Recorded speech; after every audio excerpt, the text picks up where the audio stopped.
and I'm delighted to now introduce our next speaker, Dr. David Turok, who will be presenting on hormonal IUDs as emergency contraception.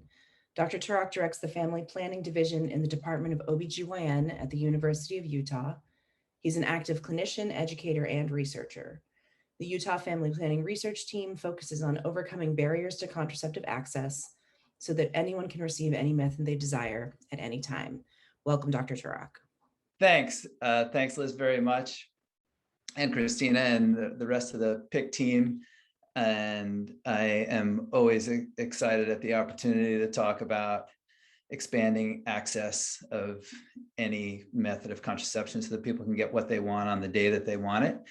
And commonly, when I am speaking, basically all the time, when I'm speaking more generally about emergency contraception, one of the first slides I will put up is a picture of Loretta Ross and then a picture of the copy of her reproductive justice introduction book. And I will say, as I feel called in by this great RJ leader, to say any reproductive technology can be used to oppress people. And we have to also acknowledge, well, the truth in that, but our true work here is to expand people's opportunities. And all of the talks, it seems like this morning have been about being a better human and a better sexual and reproductive healthcare provider. And particularly the work of Drs. Cannon and Brandy. And, we've seen how it can go wrong. And I was definitely one of those over-enthusiastic LARC providers. And having been called in by these very thoughtful researchers and leaders of RJ in our field, have really had a major change in practice over years where, the work now is very much about our role is to be able to provide people with any method that they want on any day at the time that they present for care, including no method, and switching and discontinuing as people need. And the care becomes, I think, of much greater quality when we do that. So this is, as all of those other talks were about essentially general approaches to care, this is about one very specific situation that you can encounter. And hopefully the data included here can also be transposed to more broadly to increase care in some other ways. And I'll talk a little bit about that. And at the beginning, I just want to be thankful and express some gratitude to the participants in this study who were willing to take a chance on this, and you'll see what that involved, as well as the staff at the 6 Planned Parenthood clinics in Utah that participated in the trial, as well as our rapid team at the University of Utah. And here's our disclosures, only to say that the NIH funds research that expands people's sexual and reproductive health opportunities, and hopefully and ideally that work influences the care of people more broadly.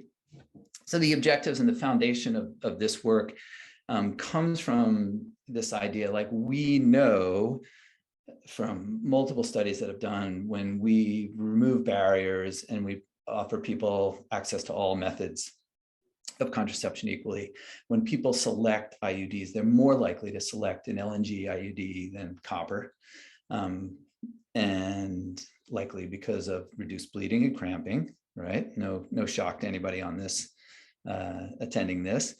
And from fabulous work from researchers globally, we know that the copper IUD is highly effective for emergency contraception, really beautifully assessed in a systematic review by Kelly Cleland and colleagues that showed the pregnancy rate from over 7,000 participants in over 40 studies had a EC pregnancy rate of 0.1%. And I know from talking with people about EC in settings very much like this, every time for years and years that I would talk about this, people were like, well, what about the LNG IUD? What about the hormonal IUD? Does that work for EC? And we didn't have data until very recently. So we pursued this study where we compared EC pregnancy risk between LNG and copper IUD users. Excuse me, and participants were masked in a non-inferiority randomized controlled trial.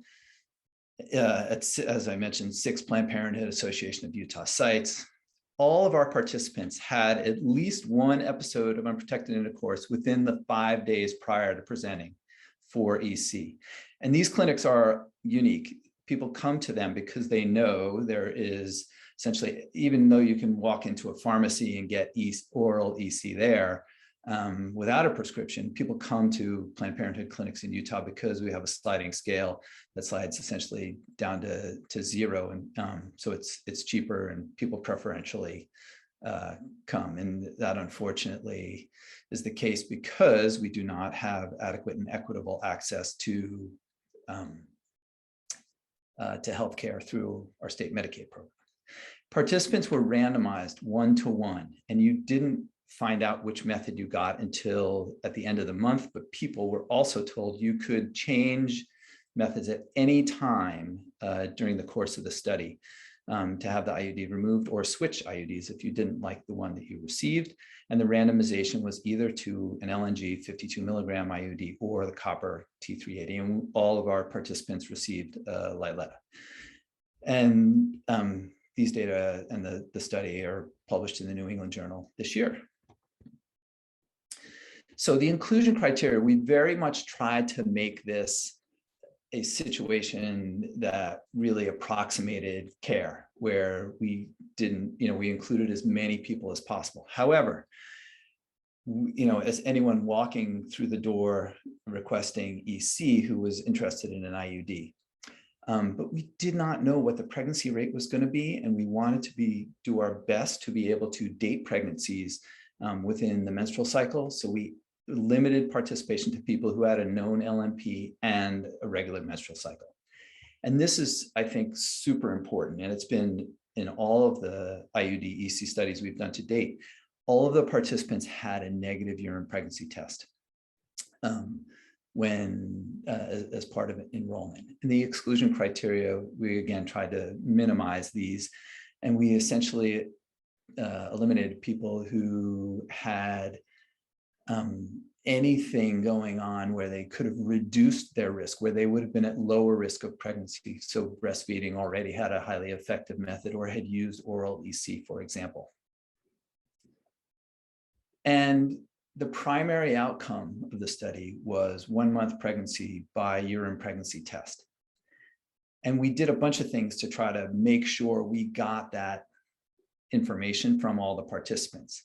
We gave people a urine pregnancy test at enrollment to take home and use. And then we sent people a text message reminder to complete that with a link to where they could upload a photo that they took of the urine pregnancy test results. We had a red cap survey also that included urine pregnancy test results. And we also offered people the option to come back into clinic to do the urine pregnancy test in clinic if they prefer that. And that worked to get urine pregnancy tests on everybody except for 48 people. And for those, we were like, well, we could get information that we could demonstrate that they were not pregnant by reviewing their 1, 3, and 6-month follow-up surveys and reviewing the electronic health record, which we did. So the study was powered to estimate a difference, a non-inferiority margin of 2.5%. And we estimated that based on a 1% pregnancy risk for LNG IUD EC users, and which was definitely a guess, but based on prior work where we had offered people choosing copper IUD for AC or an LNG IUD with oral LNG as well. And what we found in over 120 LNG IUD users who got oral EC were no EC failures. So, and this was in people who'd had multiple episodes of unprotected intercourse, and almost half of whom were at a BMI where we would have expected lower efficacy rates. So we kind of had an inkling that the LNG IUD alone was going to work somewhat. And 80% power gave us a recruitment goal basically of 706 participants. And we assessed that primary outcome in a couple of ways. One was a modified intention to treat, which essentially included the majority of people who got the urine pregnancy test, but also the survey data follow-up from 1, 3, and 6 months, as well as electronic health record review. And then we conducted a sensitivity analysis of only those who had urine pregnancy test results, as that was our stated protocol at the beginning. And we also looked at IUD continuation and satisfaction, as well as adverse events. So this is the study flow. People walked into Planned Parenthood to requesting EC. And you can see that little clock up there that says it's time for EC. And over the course of the study, over 10,000 people presented for that care, all of whom were given this information sheet about potential trial participation. And we had done informing this prior, that study that I'd mentioned, where people were able to select which IUD they got for EC. We asked those participants, would you be willing to accept participation in a randomized control trial where you weren't able to pick IUD? And we had a backup plan to essentially switch to a participant preference arm should the randomization not work out.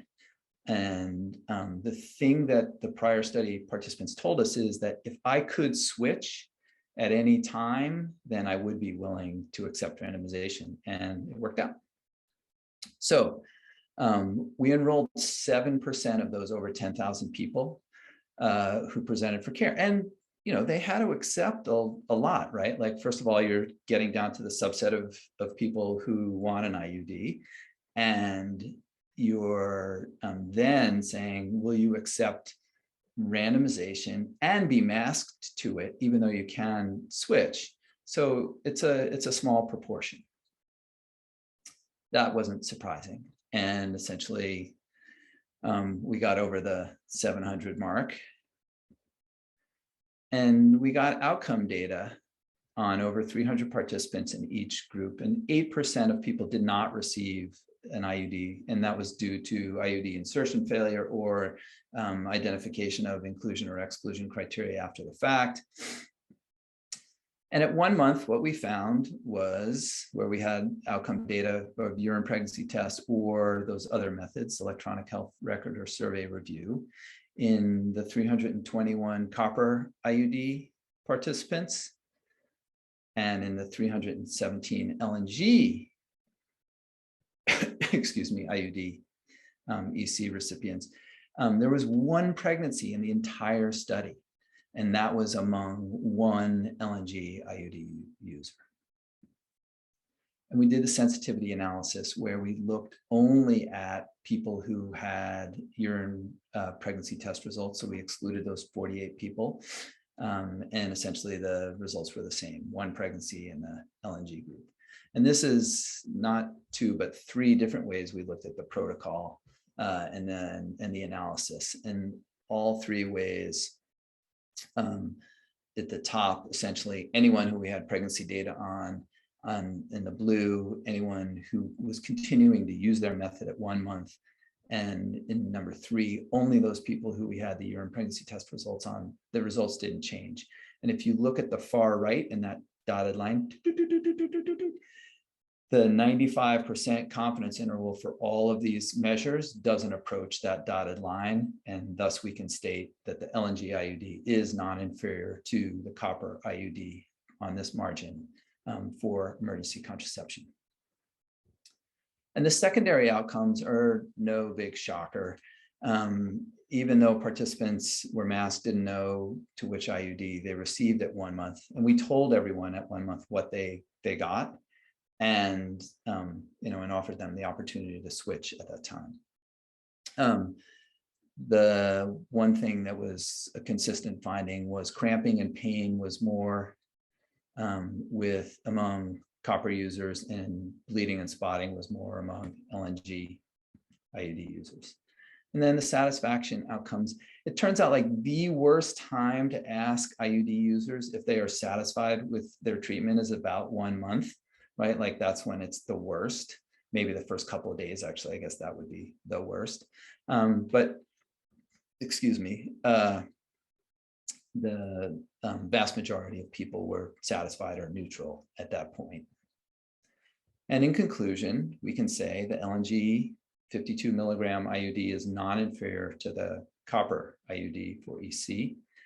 And then our next step in this process will be looking at effectiveness. This is efficacy. Like, these data show us that this works. And our next question is, does this work when we apply it generally in a real practice setting? And I think that some very exciting information about the work thus far is that the National Medical Committee at PPFA voted to accept a change in their practice guidelines where LNG IUD for EC can now be offered at all the 600 plus Planned Parenthood clinics nationally. And LNG IUD users do not need a backup method of contraception after it's placed. And finally, IUD, people who present for IUD placement at any point in the menstrual cycle, if they have a negative pregnancy test, they can get their IUD on that day.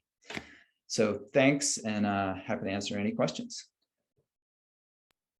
Thank you so much for explaining the study to us. It's such an exciting set of evidence for new practice. So we did receive one question so far via chat.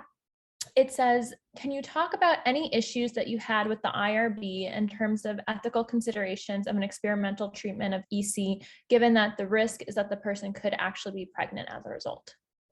Yeah, that's a great question, and not an uncommon one. So we had done a bunch of things to address that. This is not just like, we did not start from the point of, hey, we're going to try this thing out and see if it works, and we'll let you know. We had a rigorous approach. So the first thing that we did was that prior study looking at looking at people who selected their IUD for EC, and in those 121 users who got an LNG IUD and oral LNG for EC, there were no pregnancies. And because that group, over 40% of them had had multiple episodes of unprotected intercourse, and the majority of people had an elevated BMI, reducing the efficacy of oral LNG, we had a good sense that the LNG IUD alone would work. However, we also, through the protocol, established very quick and essentially immediate cessation of the protocol should pregnancies occur. So we would expose the absolute minimum people to this. And and part of the informed consent process was, we do not know for certain that this will work.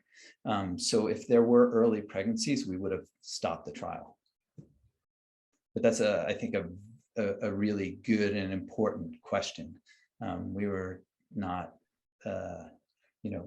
pursuing this without people's awareness and our strong sense that this would in fact work. Thank you. We have another question. If you have any thoughts on the lower dose IUDs, the Kyleena and Skyla. The writer has a colleague in Canada who had a recent pregnancy at the insertion cycle of a Kyleena with a negative urine pregnancy test, and they're interested if you have thoughts on that. Yeah. I have thoughts that are not very sophisticated. The thoughts are, these data apply only to the 52 milligram LNG IUD, and we have no idea whether this will work with the others. We have these are the products, the 52 milligram IUDs, that we have the most data on as far as efficacy and safety. They are broadly available and usable by the largest proportion of the population. I feel like Kyleena and Skyla may have some benefits to a very small group of people. That is genius marketing by Bayer, and not a true change in contraceptive options for people. But it has made Bayer a shitload of money. Thank you so much. So we are having a lot more questions come in, but we do need to move on for time. So as we've said earlier, we will create a question document so that we can get answers to all of these other questions related to quick start and timing of cycle and lots of really good things that we will share with everyone after the meeting. Thank you so much, David. This was really fascinating. Thank you so much for the opportunity.